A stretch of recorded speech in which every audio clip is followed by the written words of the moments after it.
Price the Lord. കർത്താവിന്റെ പരിശുദ്ധ നാമം വാഴ്ത്തപ്പെടുമാറാകട്ടെ.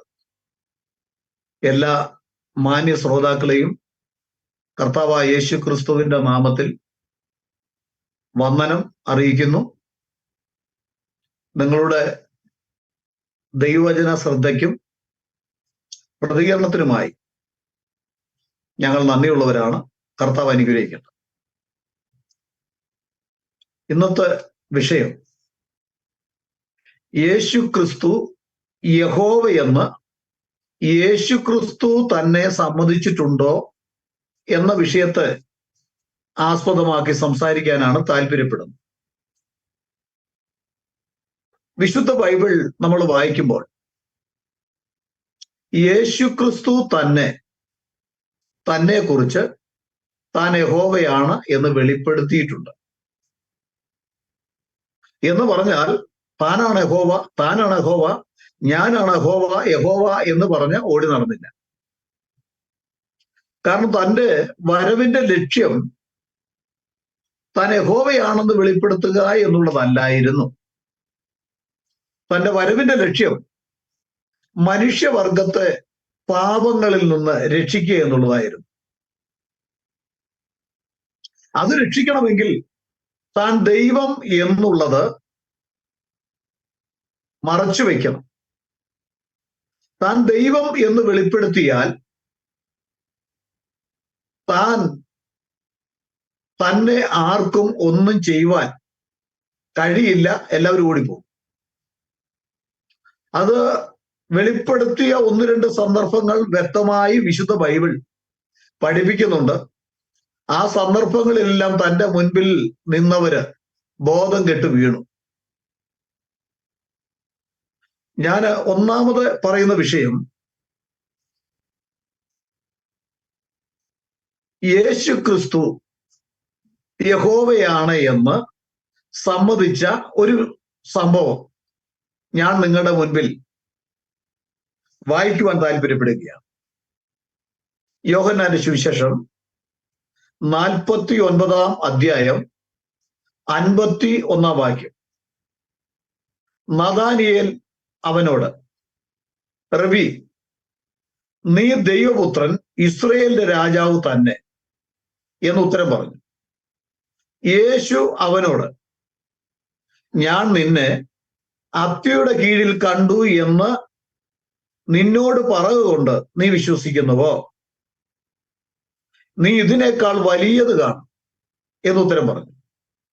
ആമേൻ, ആമേൻ, ഞാൻ നിങ്ങളോട് പറയുന്നു, സ്വർഗം തുറന്നിരിക്കുന്നതും മനുഷ്യപുത്രന്റെ അടുക്കൽ ദൈവദൂതന്മാർ കയറുകയും ഇറങ്ങുകയും ചെയ്യുന്നതും നിങ്ങൾ കാണും എന്നും അവനോട് പറഞ്ഞു. ഞാൻ ദൈവജനത്തിന്റെ വെളിച്ചത്തിൽ ഇത് വിശദീകരിക്കാം. ശ്രദ്ധിക്കണേ. നഥാനിയേൽ എന്നൊരു മനുഷ്യൻ യേശു ക്രിസ്തുവിനെ കുറിച്ച് കേൾക്കുന്നു. യേശുവും നഥാനിയേലും സന്ധിക്കുന്ന സന്ദർഭത്തിൽ യേശു നഥാനിയേലോട് പറയുന്നുണ്ട്, നഥാനിയെ കണ്ടുകൊണ്ട് പറയുന്നുണ്ട്, ഇതാ സാക്ഷാൽ ഇസ്രായേലിൽ, ഇവനിൽ കപടമില്ല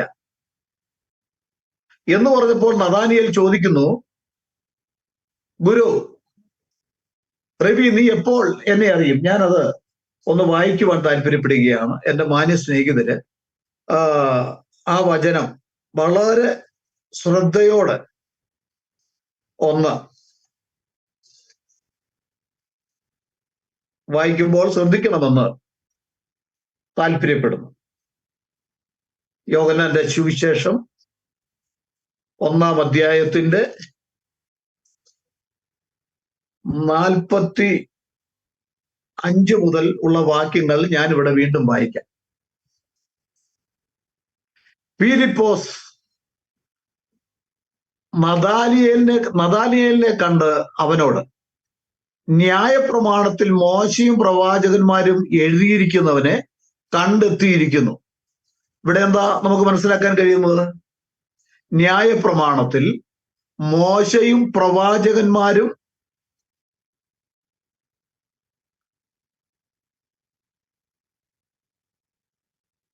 മോശയും പ്രവാചകന്മാരും എഴുതിയിരിക്കുന്നവനെ കണ്ടെത്തിയിരിക്കുന്നു. മോശയും പ്രവാചകന്മാരും ന്യായപ്രമാണത്തിൽ എഴുതിയിരിക്കുന്നത് യഹോവയെ കുറിച്ചാണ് എന്ന് എല്ലാ വ്യക്തികൾക്കും അറിയാം. പിന്നീട് പറയുക, നസ്രേത്തുകാരൻ തന്നെ എന്ന് പറഞ്ഞു. നഥാനിയേൽ അവനോട്, നസ്രേത്തിൽ നിന്ന് വല്ല നന്മയും വരുമോ എന്ന് പറഞ്ഞു. ഫിലിപ്പോസ് അവനോട്, വന്ന് കാണുക എന്ന് പറഞ്ഞു. നഥാനിയേൽ തന്റെ അടുക്കൽ വരുന്നത് യേശു കണ്ടു. ഇതാ സാക്ഷാൽ ഇസ്രയേല്യൻ, ഇവനിൽ കപടമില്ല എന്ന് അവനെ കുറിച്ച് പറഞ്ഞു.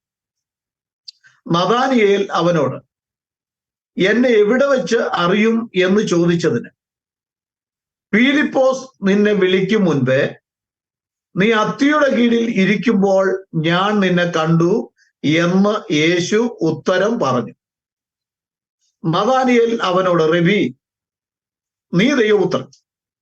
സാധാരണ നമ്മൾ ചിന്തിക്കുന്ന പോലെയുള്ള ദൈവപുത്രൻ എന്നുള്ള വാക്കല്ലത് കേട്ടോ.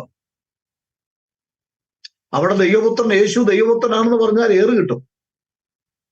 ദൈവപുത്രൻ എന്ന് പറഞ്ഞാൽ അതിന്റെ യഥാർത്ഥമായിട്ടുള്ള അർത്ഥം യഹൂദന് മനസ്സിലാകുന്ന ദൈവമാണെന്ന്. നീ ദൈവപുത്രനാണോ എന്ന് ചോദിച്ചു. ഞാൻ ആകുന്നു എന്ന് പറഞ്ഞപ്പോൾ അവർ കല്ലെടുത്തെറിയാൻ. നിങ്ങൾ എന്തുകൊണ്ട് തന്നെ എറിയാൻ കല്ലെടുത്തു എന്ന് ചോദിച്ചതിന് എന്താ പറഞ്ഞത്? അവര് പറഞ്ഞു, നീ മനുഷ്യനായിരിക്കെ നിന്നെ തന്നെ നീ ദൈവമാക്കിയത് കൊണ്ടാണ്. താൻ ദൈവപുത്രൻ എന്ന് പറഞ്ഞപ്പോൾ യഹൂദന്റെ ഭാഷയിൽ, യഹൂദന്റെ ചിന്തയിൽ അവന് ദൈവമായിട്ടാ. ദൈവം ആരാ? യഹോവയാ ദൈവം. യഹോവ മാത്രമേ ദൈവമുള്ളൂ. യഹോവയല്ലാതെ ഒരു ദൈവമില്ല. Price the Lord. പഴയ നിയമത്തിൽ വെളിപ്പെടുത്തുന്നത് അങ്ങനെയാണ്. അപ്പോൾ ഇവിടെ നഥാനിയേൽ പറഞ്ഞ വാക്കിങ്ങനെയാണ്. നഥാനിയേൽ അവനോട്, റബി, നീ ദൈവപുത്രൻ, നീ ഇസ്രയേലിന്റെ രാജാവ് എന്നുത്തരം. ഇവിടെ എന്താ മനസ്സിലാക്കുന്നത്? നീ ദൈവപുത്രനാണ്, നീ ഇസ്രയേലിന്റെ രാജാവ് തന്നെ. അപ്പൊ ദൈവപുത്രൻ ആരാ? ഇസ്രയേലിന്റെ രാജാവ്. ഇസ്രയേലിന്റെ രാജാവ് ആരാ? അവൻ ദൈവപുത്രൻ. അപ്പൊ ഇസ്രയേലിന്റെ രാജാവ് ഇവിടെ ദൈവപുത്രനായി കടന്നു വരുവാൻ പോകുന്നു എന്ന് ഗ്രഹിച്ചുകൊണ്ടിരുന്ന വേദ പഠിതാക്കളിൽ ഒരുവനായിരുന്നു നഥാനിയേൽ. എനിക്കറിയാം, മശിഹ വരും, ദൈവപുത്രൻ വരും എന്ന് തനിക്കറിയാം. ഇവിടെ യേശുവിന്റെ മറുപടിയാണ് നമ്മൾ കേൾക്കേണ്ടത്. യേശു ഉടൻ തന്നെ, നീ ദൈവപുത്രനാണ്, ഇസ്രയേലിന്റെ രാജാവ് എന്ന് ഉത്തരം പറഞ്ഞു. യേശു അവനോട്, ഞാൻ നിന്നെ അത്തിയുടെ കീഴിൽ കണ്ടു എന്ന് നിന്നോട് പറഞ്ഞുകൊണ്ട് നീ വിശ്വസിക്കുന്നുവോ? നീ ഇതിനേക്കാൾ വലിയത് കാണും എന്ന് ഉത്തരം പറഞ്ഞു. ഒന്ന് ശ്രദ്ധിക്കണേ, യേശു ഇസ്രയേലിന്റെ രാജാവല്ല എന്ന് എവിടെയെങ്കിലും പറഞ്ഞ ഒരു തെളിവ് നിങ്ങൾക്ക് ആർക്കെങ്കിലും കാണിച്ചു തരാൻ പറ്റുമോ? ഇവിടെ യേശുക്രിസ്തു ഇസ്രയേലിന്റെ രാജാവാണെന്ന് സമ്മതിച്ചു. അങ്ങനെ ഇസ്രയേലിന്റെ രാജാവാണെന്ന് സമ്മതിക്കുക എന്ന് പറഞ്ഞാൽ അതിന്റെ അർത്ഥം എന്താണെന്ന് ഞാൻ നിങ്ങളെ ഗ്രഹിപ്പിക്കാം. തിരുവചനത്തിന്റെ വെളിച്ചത്തിൽ തന്നെ ഇസ്രയേലിന്റെ രാജാവാണ് യേശുവെന്ന് യേശു സമ്മതിച്ചു. ഇനി ഒരു കാര്യം കൂടെ യേശു സമ്മതിച്ച, ഇസ്രയേൽ രാജാവെന്ന് സമ്മതിച്ചിട്ടുള്ള, അല്ലെങ്കിൽ രാജാവെന്ന് സമ്മതിച്ചിട്ടുള്ള ഒരു തെളിവും കൂടെ ഞാൻ കൊണ്ടുവരാം. യോഹന്നാൻ 18:37. പീലാത്തോസ് അവനോട്, എന്നാൽ നീ രാജാവ് തന്നെയല്ലോ എന്ന് പറഞ്ഞതിന് യേശു, നീ പറഞ്ഞതുപോലെ ഞാൻ രാജാവാകുന്നു. ഇവിടെ ഏത് വിഷയമാണ്, ആരുടെ രാജാവാണ് എന്നാണ് പറയുന്നതിന്റെ സാരം എന്ന് ഗ്രഹിക്കണം. ഇസ്രയേൽ ഒരു രാജാവിന് വേണ്ടി കാത്തിരിക്കുക. അവൻ എങ്ങനെ വരുമെന്നും സെക്കരിയ 9:9 പറയുന്നുണ്ട്. ഇതാ നിന്റെ രാജാവ്, യെരൂശലേം പുത്രിയെ സന്തോഷിക്ക, നിന്റെ രാജാവ് കഴുതപ്പുറത്ത് വരുന്നു എന്നവിടെ കാണുകയാണ്. യഹൂദന്മാരുടെ രാജാവായി പിറന്നവൻ യേശുവാണെന്ന് ബൈബിൾ പഠിപ്പിക്കുന്നുണ്ട്. യഹൂദന്മാരുടെ രാജാവ് എന്ന് പറഞ്ഞാൽ ഇസ്രയേലിന്റെ രാജാവ് എന്ന് അതിന്റെ അർത്ഥം. യേശുവിന്റെ ജനനത്തിങ്കൽ തന്നെ അവൻ ഇസ്രയേലിന്റെ രാജാവാണെന്ന് പ്രഖ്യാപിക്കപ്പെട്ടു. അവൻ യെരൂശലേം ദേവാലയത്തിലേക്ക് പ്രവേശിക്കുന്നത് ആ കിഴക്കേ കവാടത്തിലൂടെയാണ്. യെഹെസ്കേൽ 44 അധ്യായം വായിക്കുമ്പോൾ അവിടെ നമുക്ക് കാണുവാൻ കഴിയും, അതുവഴി യഹോവ കടന്നുകൊണ്ട് അത് അടച്ചിട്ടേക്കാൻ പറഞ്ഞിരിക്കുന്ന ഒരു പ്രസ്താവന. അപ്പോ അത് ഞാൻ കൂടുതൽ വിശദീകരിക്കുന്നില്ല. എങ്കിലും യേശു രാജാവാണെന്ന് സമ്മതിച്ച ഒന്നല്ല ഒന്നിലധികം തെളിവുകൾ വിശുദ്ധ ബൈബിളിൽ ഉള്ളപ്പോൾ ആർക്ക് അതിനെ നിഷേധിക്കാൻ കഴിയും? ഇനി അടുത്തത്, യേശു ക്രിസ്തു ഇസ്രയേലിന്റെ രാജാവാണെങ്കിൽ അതിന്റെ യഥാർത്ഥ അർത്ഥം എന്താണ്? അതാണ് നമ്മള് പ്രവാചകന്മാർ പറയുന്ന വാക്കുകൾ നമ്മൾ ശ്രദ്ധിക്കണം. യേശു പറഞ്ഞു, പ്രവാചകന്മാർ പറഞ്ഞിരിക്കുന്നത് എല്ലാം വിശ്വസിക്കാത്ത മന്ദബുദ്ധികളെ എന്ന് വിളിക്കുന്നുണ്ട്. യേശു വിളിച്ചതാ കേട്ടോ, ഞാൻ വിളിക്കുന്നതല്ല. അപ്പൊ പ്രവാചകന്മാർ പറഞ്ഞിരിക്കുന്നത് എല്ലാം വിശ്വസിക്കാത്തവര് മന്ദബുദ്ധികളാണ്. എന്താണ് പ്രവാചകന്മാർ പറഞ്ഞിരിക്കുന്ന ഒരു കാര്യം? പ്രവാചകന്മാർ പല കാര്യങ്ങൾ പറഞ്ഞിട്ടുണ്ട്. അതിൽ ഒരു കാര്യം എന്താ? ഒരു കാര്യം നമുക്കറിയാം. യെശയ്യാവ് 32:1 വായിക്കുമ്പോൾ ഒരു രാജാവ് നീതിയോടെ വാഴാൻ പോകുന്നു എന്ന് ബൈബിൾ പഠിപ്പിക്കുന്നുണ്ട്. യെശയ്യാവ് 44:6 വായിക്കുമ്പോൾ ഇസ്രയേലിന്റെ രാജാവായ യഹോവ ഇസ്രയേലിന്റെ രാജാവാണ്, യഹോവ മാത്രമാണ് ഇസ്രയേലിന്റെ രാജാവെന്ന് ഒന്നല്ല ഒന്നിലധികം പ്രാവശ്യം ബൈബിൾ, വിശുദ്ധ ബൈബിൾ, നമ്മുടെ കരങ്ങളിലിരിക്കുന്ന ബൈബിൾ അത് വ്യക്തമാക്കുകയാണ്. ആമേൻ. 1 ശമൂവേൽ 12:12 വായിക്കുമ്പോൾ യഹോവ പറയുക, അല്ലെങ്കിൽ 12 അവിടെ നമ്മൾ വായിക്കുന്നത് ഇങ്ങനെയാ: നിങ്ങളുടെ ദൈവമായ യഹോവ നിങ്ങൾക്ക് രാജാവായിരിക്കെ ഒരു രാജാവ് ഞങ്ങളുടെ മേൽ വാഴണം എന്ന് പറയുന്നു. കേട്ടോ, യഹോവയാണ് ഇസ്രയേലിന്റെ രാജാവ്. നീ ഇസ്രയേലിന്റെ രാജാവാണോ? നീയാണോ ആ രാജാവ് എന്ന് പറഞ്ഞപ്പോൾ ഞാൻ ആകുന്നു എന്ന് യേശു പറഞ്ഞു. അതിന്റെ അർത്ഥം എന്താ? ഞാൻ യഹോവയാകുന്നുവെന്ന് യേശു ക്രിസ്തുവിന്റെ വായ് കൊണ്ട് ഏറ്റു പറഞ്ഞപ്പോൾ അതിനെ നിഷേധിക്കാൻ ഇന്ന് പുറപ്പെടുന്ന ആത്മാവ് എവിടെ നിന്ന് എന്ന് നിങ്ങൾ വിധിച്ചാൽ മതി. അതിനെ എതിർക്കുന്ന ആത്മാവ് എവിടെ നിന്നാണെന്ന് നിങ്ങൾ വിധിച്ചാൽ മതി. നീ ദൈവപുത്രൻ, ഇസ്രയേലിന്റെ രാജാവ് തന്നെ എന്ന് നഥാനിയേൽ പറഞ്ഞപ്പോൾ യേശു അത് സമ്മതിച്ചിരിക്കുന്നു. ഞാനാണ് ഇസ്രയേലിന്റെ രാജാവെന്ന് യേശു സമ്മതിച്ചുകൊണ്ടുള്ള വാക്കാണ് നീ എന്നെ വിശ്വസിക്കുന്നത്, നീ അത്തിയുടെ കീഴിൽ ഇരിക്കുന്നത് ഞാൻ കണ്ടു എന്ന് പറഞ്ഞതുകൊണ്ടാണ്. അപ്പോൾ ഇവിടെ നമുക്ക് മനസ്സിലാക്കാൻ കഴിയുന്നത്, യേശുവിന്റെ വായ് കൊണ്ട് താൻ യഹോവയെന്ന് പറഞ്ഞിരിക്കുന്നു. എങ്ങനെ? ഞാനിപ്പോൾ വിശദീകരിച്ചത് നിങ്ങൾ ശ്രദ്ധിച്ചുവല്ലോ. ഇസ്രയേലിന്റെ രാജാവ് യഹോവ മാത്രമായിരിക്കെ താൻ ഇസ്രയേലിന്റെ രാജാവാണെന്ന് സമ്മതിക്കുകയും പീലാത്തോസിന്റെ അടുക്കൽ ഏറ്റുപറയുകയും ചെയ്തു. പോരെ? യേശു ക്രിസ്തു യഹോവയാണെന്ന് എവിടെങ്കിലും പറഞ്ഞിട്ടുണ്ടോ എന്ന് ചോദിക്കുന്ന മാന്യ സ്നേഹിതർക്ക് വേണ്ടിയുള്ള മറുപടിയായത്. Hallelujah, praise the lord. ഇനി മറ്റൊരു സംഗതി കൂടെ നഥാനിയേലിനോട് പറഞ്ഞ് ഞാൻ ഒന്നുകൂടെ വിശദീകരിക്കാം. നഥാനിയേലിനോട് യേശു ക്രിസ്തു പറയുകയാണ്, നീ ഇതിനേക്കാൾ വലിയത് കാണും എന്ന് പറഞ്ഞാൽ താൻ യഹോവയാണെന്നുള്ളത് കണ്ടു, പറഞ്ഞു, താൻ സമ്മതിച്ചു. ഇനി ഇതിനേക്കാൾ വലിയത് ഇനി കാണാൻ പോവുകയാണെന്നാണ് യേശു പറഞ്ഞത്. അതെന്താണെന്ന് നമുക്ക് നോക്കാം. നീ ഇതിനേക്കാൾ വലിയത് കാണുമെന്ന് ഉത്തരം പറഞ്ഞു. ആമേൻ, ആമേൻ, ഞാൻ നിങ്ങളോട് പറയുന്നു, സ്വർഗം തുറന്നിരിക്കുന്നതും മനുഷ്യപുത്രന്റെ അടുക്കൽ, യേശു തന്നെ കുറിച്ച് മനുഷ്യപുത്രൻ എന്നാണ് പറഞ്ഞിരിക്കുന്നത്. അവർ ദൈവപുത്രൻ എന്ന് പറയുമ്പോൾ യേശു സമ്മതിച്ചിട്ടുണ്ട്. ദൈവപുത്രൻ എന്ന് പറഞ്ഞാൽ അതിന്റെ യഥാർത്ഥ അർത്ഥം ദൈവം ഏകദൈവം ജഡത്തിൽ വെളിപ്പെട്ട് പുത്രത്വം എടുത്ത് സ്വീകരിച്ച് ഒരു പുത്രത്വം എന്ന പദവിയിലൂടെ താൻ ഇവിടെ കടന്ന് വന്ന് പ്രവർത്തിച്ചതിനെ കുറിച്ചാണ് അവിടെ സൂചിപ്പിക്കുന്നത്. അപ്പോൾ നമുക്ക് ശ്രദ്ധിക്കാം,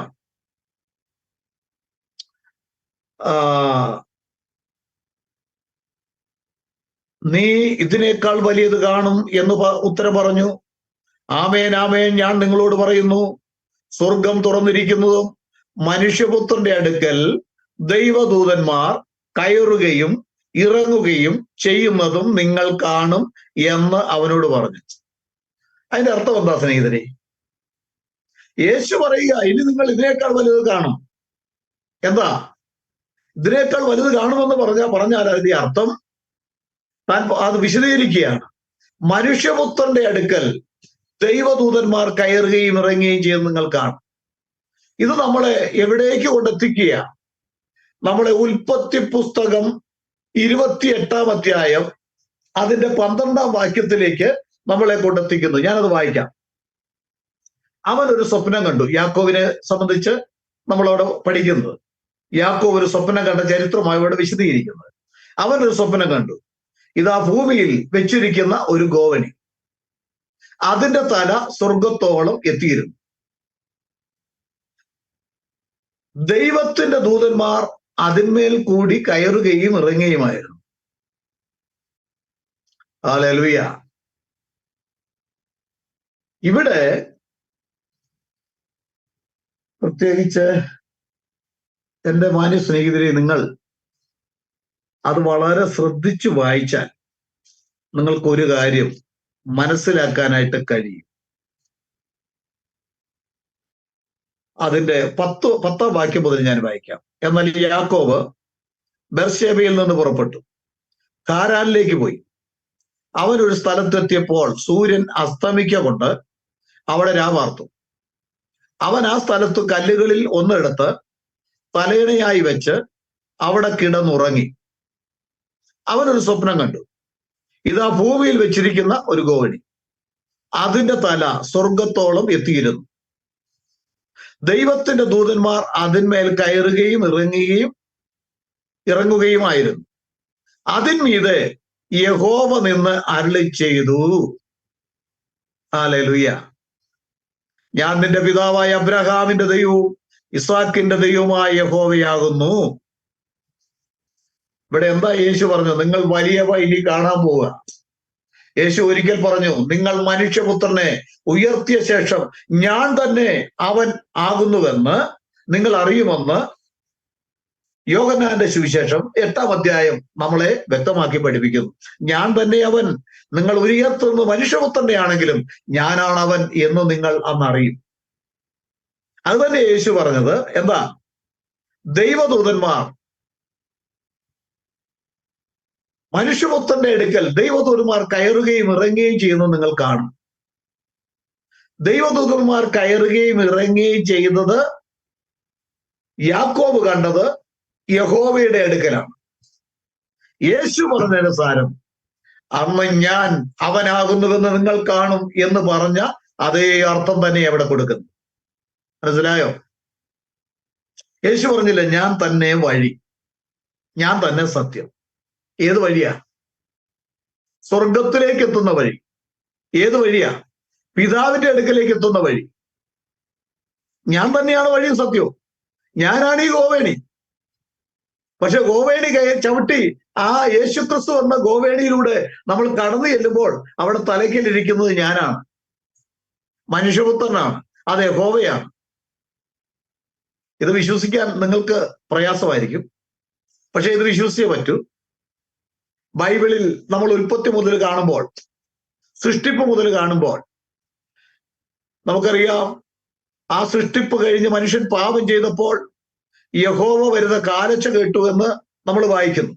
യഹോവ എന്ന് പറയുന്ന ദൈവം ആത്മാവാ, തനിക്ക് കാലും കഴിയൊന്നുമില്ല. കാലൊച്ച കേൾക്കുന്നു, ഒരു ഒച്ച കേൾക്കുകയായിരുന്നു.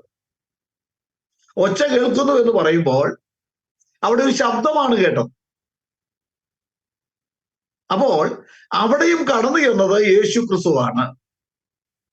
അബ്രഹാമിന്റെ അടുക്കൽ മമ്രയുടെ തോപ്പിലിരിക്കും 3 ദൂതന്മാർ അന്ന് ദൂതനായ ഒരുവൻ, ദൈവത്തിന്റെ താൽക്കാലിക പ്രത്യക്ഷത, 3 ദൂതന്മാർ, ആ 2 പേർ അതിൽ ദൂതന്മാരും ഒരുവൻ യഹോവയുമായിരുന്നുവെന്ന് ഉൽപ്പത്തി പുസ്തകം 22-ാം അധ്യായം 16-ാം വാക്യവും 18-ാം അധ്യായം 16-ാം വാക്യവും 19-ാം അധ്യായം 1-ാം വാക്യം വായിക്കുമ്പോൾ നമുക്ക് കാണാൻ കഴിയും. 19-ാം വാക്യത്തിന്റെ 1 വായിക്കുമ്പോൾ ആ 2 ദൂതന്മാർ സന്ധ്യയായപ്പോൾ സോദോമിലേക്ക് കയറി ചെന്നു. 18-ന്റെ 16 വായിക്കുമ്പോൾ അവിടെ കാണുവാൻ കഴിയുന്നത് ആ 2 ദൂതന്മാർ അവിടെ ഒന്ന് സോദോമിലേക്ക് പോയി. അബ്രഹാമോ യഹോവയുടെ സന്നിധിയിൽ തന്നെ നിന്നു. പിന്നെയാണ് ആ സോദോം നശിപ്പിക്കുന്നതിനെ കുറിച്ചുള്ള സംഭാഷണങ്ങളൊക്കെ കാണുവാൻ കഴിയുന്നത് യഹോവയുമായിട്ട്. അപ്പൊ 3 പേരാണ് ചെന്നത്. 2 പേര് ദൂതന്മാരായിരുന്നുവെന്നും ആ 2 ദൂതന്മാര് സോദോമിലേക്ക് പോയെന്നും 19-ാം അധ്യായത്തിൽ 2 ദൂതന്മാർ സോദോമിൽ ചെന്നതായിട്ടും കാണുന്നു. അബ്രഹാം നിന്നത് യഹോവയുടെ സന്നിധിയിൽ നിന്നു എന്ന് പറയുമ്പോൾ അതിൽ ഒരുവൻ യഹോവയായിരുന്നു. അപ്പോൾ അബ്രഹാമിന്റെ അടുക്കൽ കടന്നു എന്നത് കർത്താവായ യേശു ക്രിസ്തുവാണ് എന്ന് യേശു സമ്മതിച്ചിട്ടുണ്ട്. അതിന്റെ അർത്ഥം എന്തുവാ? യേശു യഹോവയാണെന്ന് സമ്മതിക്കുക. അതെപ്പോഴാ?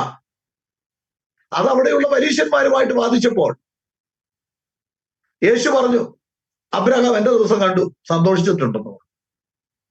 ഒരെണ്ണം, നിനക്ക് 50 വയസ്സായിട്ടില്ല, പിന്നെ നീ എങ്ങനെയാ ഞങ്ങളുടെ പിതാവായിരിക്കുന്ന അബ്രഹാമിനെ കാണുന്നു? അബ്രഹാം ജനിക്കുന്നതിന് മുമ്പേ ഞാനുണ്ട്, അബ്രഹാം എന്റെ ദിവസം കാണും എന്ന് വിശ്വസിച്ചു, അവൻ കണ്ടിരിക്കുന്നു. അതാണ് ഈ മമ്മറയുടെ തോപ്പിലേക്ക് കയറി ചെന്ന യഹോവ, അത് യേശുവായിരുന്നു എന്ന് വ്യക്തമാക്കി ദൈവജനം പഠിക്കേണ്ട വിധത്തിൽ പഠിക്കുന്നവന് മനസ്സിലാവും. അപ്പൊ യേശു ക്രിസ്തു പറയുകയാണ്, മനുഷ്യപുത്രന്റെ അടുക്കൽ ദൈവദൂതന്മാർ കയറുകയും ഇറങ്ങുകയും ചെയ്യുന്നത് നിങ്ങൾ കാണും എന്ന് പറഞ്ഞ അതിന്റെ സാരം, യാക്കോബ് കണ്ട സ്വപ്നം ഗോവേണി, ആ ഗോവേണിയിലൂടെ ദൈവദൂതന്മാർ കയറുകയും ഇറങ്ങുകയും ചെയ്യുകയാണ്. ഇറങ്ങുകയും ചെയ്യുമ്പോൾ ആ ഗോവേണിയുടെ അങ്ങേ തലയ്ക്കൽ മുകളിൽ യഹോവ നിന്നു എന്നാണ്. യഹോവയുടെ അടുക്കൽ കയറുകയും ഇറങ്ങുകയും ചെയ്യുന്നു എന്നാണ് അതിന്റെ അർത്ഥം. അതാണ് യേശു പറഞ്ഞത്, നിങ്ങൾ മനുഷ്യപുത്രനെ ഉയർത്തിയ ശേഷം ഞാൻ തന്നെ അവൻ, ഞാൻ തന്നെ യഹോവ എന്ന് നിങ്ങൾ അറിയുമെന്നാണ്. എന്റെ പ്രിയ സ്നേഹിതരെ, യേശു ക്രിസ്തു യഹോവയാണെന്ന് പറഞ്ഞിട്ടുള്ള, സമ്മതിച്ചിട്ടുള്ള ചില തെളിവുകളാണ് ഞാൻ നിങ്ങളുടെ മുമ്പിൽ നിരത്തുന്നത്. നിങ്ങൾക്ക് സൗകര്യം ഉണ്ടെങ്കിൽ അംഗീകരിക്കാം, സൗകര്യമുണ്ടെങ്കിൽ സന്തോഷത്തോടെ സ്വീകരിക്കാം, അല്ലെങ്കിൽ അതിനെ വലിച്ചെറിഞ്ഞോ യാതൊരു പ്രശ്നവുമില്ല. എന്നാൽ എല്ലാത്തിനും കണക്ക് കൊടുക്കേണ്ടതായിട്ട് വരും. ഞാൻ അധികം തെളിവ് നിങ്ങളുടെ മുൻപിൽ കൊണ്ടുവരുന്നില്ല.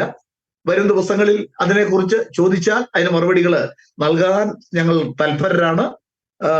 മറ്റൊരു സംഗതി കൂടെ ഞാൻ സൂചിപ്പിക്കാം. 2 കാര്യങ്ങൾ പറയാം, അതിന് സമയമുള്ളൂ.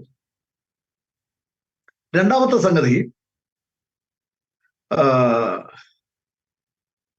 വെളിപ്പാട് പുസ്തകം 1-ാം അധ്യായത്തിന്റെ 8-ാം വാക്യം, ഞാൻ അൽഫയും ഒമേഗയും ആകുന്നു എന്ന് ഇരിക്കുന്നവനും ഇരുന്നവനും വരുന്നവനുമായ സർവശക്തിയുള്ള ദൈവമായ കർത്താവ് അരുളിച്ചെയ്യുന്നു. നിങ്ങളുടെ കരങ്ങളിൽ ഇപ്പോൾ മലയാളത്തിലുണ്ടൊരു പുസ്തകം, യേശുക്രിസ്തു പറഞ്ഞ വാക്കുകൾ റെഡ് ലെറ്ററിൽ എഴുതിയിരിക്കുന്നു, ചുവപ്പ് അക്ഷരങ്ങളിൽ എഴുതിയിട്ടുണ്ട്. യേശു പറഞ്ഞ വാക്കുകൾ മാത്രം. എൻ്റെ അതിന്റെ ഇംഗ്ലീഷ് ബുക്കുണ്ട്. ഇപ്പൊ ഞാൻ അതിന്റെ ഒരു മലയാളം ബൈബിള് വാങ്ങിച്ചിട്ടുണ്ട്.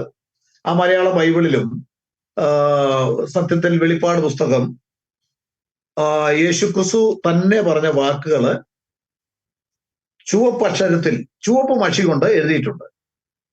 ആ ചുവപ്പ് മഷിയിൽ ഉള്ള വാക്യമാണ് ഞാനിവിടെ വായിക്കുന്നത്.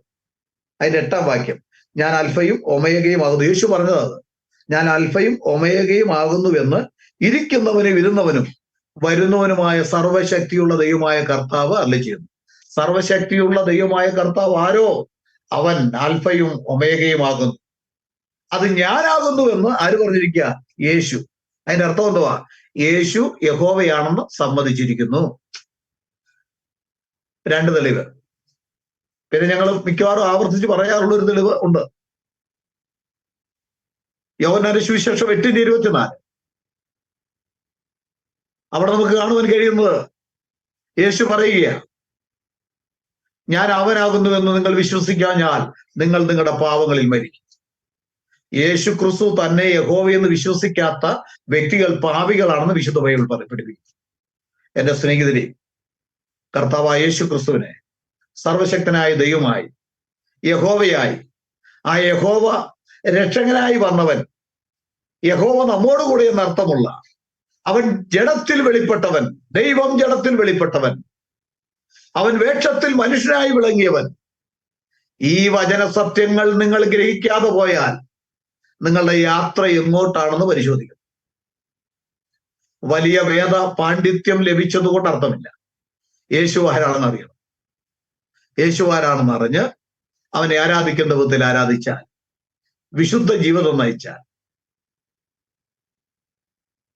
ദ്രവ്യാഗ്രഹത്തിന്റെ പിന്നാലെ പോകാതെ, വിഗ്രഹാരാധനയുടെ പിന്നാലെ പോകാതെ, കർത്താവായ യേശു ക്രിസ്തു ആരാണെന്ന് ഗ്രഹിച്ച് വിശുദ്ധ ജീവിതം നയിച്ച് ദൈവത്തിന്റെ പരിശുദ്ധാത്മാവിനെ പ്രാപിച്ച് മുൻപോട്ട് പോയാൽ സ്വർഗരാജ്യത്തിൽ നമുക്ക് പ്രവേശിക്കാം. അതിനായി ദൈവം നിങ്ങളെ അനുഗ്രഹിക്കുന്നു.